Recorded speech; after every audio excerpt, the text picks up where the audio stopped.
Hey YouTube, how you going? Just thought I'd do another video today. I was at the gym this morning and I thought, what's the one thing, or one of the main things, that stopped a lot of people from getting started in exercise or some form of fitness? And the thing I came up with, I thought that was most, important, is age.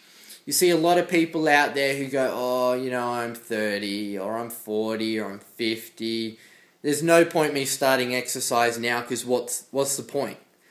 I'm not going to get any good, or, I'm too old, it'll take me too long to learn, and essentially they're just making excuses for themselves.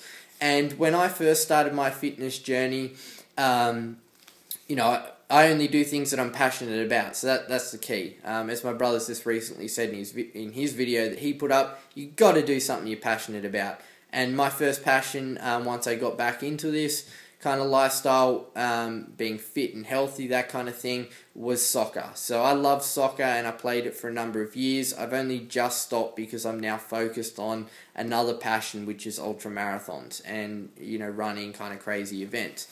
But that's a little bit of a sidetrack. Getting back to the main topic, age. You see a lot of people out there, and, indeed I've even got a family friend who says that he won't play a certain sport because he doesn't want to play at a level that was lower than where he was at when he was a teenager. And, it's kind of sad, really, because sport's not about winning. I mean, obviously if you're, some high-level athlete and stuff and your contract relies on it, winning's more important. But for the majority of people out there, it's just giving it a crack, having fun. And, I've done some runs and done some events where I have gone really well. I've done some others where I haven't gone maybe as good as I hoped. But, I don't care at the end of it. It's just been fun, And if you're doing a sport that you love, then it's just about getting out there. Like in soccer, the team I played for, we weren't the best. But every Saturday I loved to play. And, if we won, it was great. It was fantastic. If we lost, yeah, it kind of sucked for a bit, but hey, I'd rather spend that 90 minutes out there on the soccer field than sitting at home watching shitty TV. So, yeah, if you're a little bit older, don't worry about it, man. Just get into sport, get into something that you love. And a book that really shaped my life and my desire to compete in ultramarathons was this book, Finding Ultra by Rich Roll. Fantastic book. And it really shows as well that even if you are old, you can still, if you've got the time, you've got the energy, and you've got the commitment, you can do some insane stuff. And ultra running is one insane area where it doesn't really matter how old you are, man, because, you're not running at Usain Bolt speed. You're running a lot slower, but you're just out there for a lot longer. For those of you who are not aware, Rich Roll, he was a former college swimmer, but kind of hit the rails a bit and fell into alcoholism and, lost a portion of his life there to just drinking.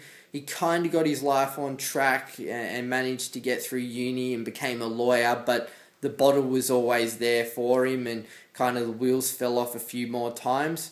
So that was kind of his early life, I guess, and then in his early 30s and that kind of thing, he just fell into being, I guess, the average family man, had a couple of kids and would just eat whatever he wanted, didn't think about exercise, had managed to stay away from the bottle, but everything else in terms of his health and fitness had just gone out the window. And one day he was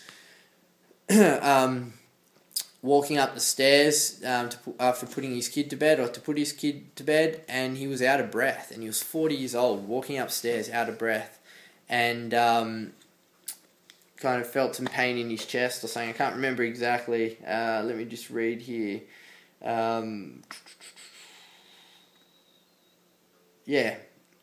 Nearly 50 pounds over the weight, unable to climb to the top of the stairs without stopping. So he woke up the next morning and decided to change his life. First of all, he went on a juice fast. His wife was always into health and that kind of thing and meditation, and had previously suggested he do these things. So he went on a juice fast and kind of felt pretty good after a while. Then he moved on to a vegetarian diet, but he was eating a lot of like cheese and, you know, other crap.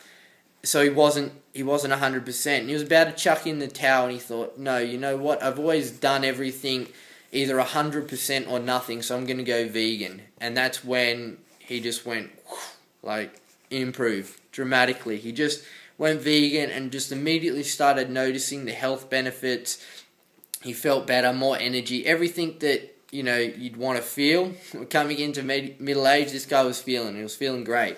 And he didn't really plan on getting into, I guess, any type of sport at start. It was more about just getting fit and healthy. Anyway, he started running, and one day he went for a run, and normally he would, you know, go for an hour, and then he'd turn around and come home, and that was it. But this one day he just kept running. He just had the energy, and I think he ran for about 4 hours straight. And then he was like, you know, shit, it's kind of time to go home. So that kind of spurred something in his mind, and he looked for a challenge, and he entered what's called the Ultraman, and it's just insane, like, what this guy did. I'll just try and find the... so it's a triathlon, essentially. It's a 320-mile ordeal, swimming, biking, and running in Hawaii, and it's only limited to 50 people, and he begged the organisers to be let in because it was selective, and, you know, got a coach, started training, and, you know, lo and behold, he obviously went really well. He didn't win, but he went really well, came back a second year and was actually leading in the second year before he had a crash on his bike. But, you know, that's not the point. Don't want to give too much away, but all that kind of stuff you can get from reading the blurb. So I haven't spoilt the book for you. After that, he does what's called the Epic 5, which is 5 Ironman triathlons back-to-back in a week. Does that with one of his best mates, and it just goes to show that, you know, age doesn't matter, man. Doesn't matter. If you eat right and start exercising, you can do everything and anything you want. You don't have to kind of do what Rich Roll did and go all extreme Ultraman style, but, you know, even if it's just getting out there and playing football or playing soccer, just doing something you love, if you want the energy to do it, you got to eat right. I really do recommend this book. I really enjoyed it. Rich provides some great insight. It's good for anyone who's overcome any form of adversity or is facing adversity in their life. As I mentioned, Rich was an alcoholic. He's open and honest about that. He overcame that. He overcame his health issues when he realized that his diet and living the sedentary lifestyle wasn't working for him at 40. He's now, obviously, a really good author. He has a podcast. Just Google Rich Roll Podcast. He does speaking tours in America, that kind of thing. And he's still an athlete. Kind of took a year or so off, I think, when he wrote his book, and, you know, in 2012 to like promote it. But he's planning another event soon, I believe. And you jump on his Facebook, and he's talking heaps about his training at the moment. So it'll be good to see what he does next. Get a copy of this book, Finding Ultra by Rich Roll. As I said, great book. It's quite a decent read as well. So yeah, just get it. It was great. Talk soon, guys.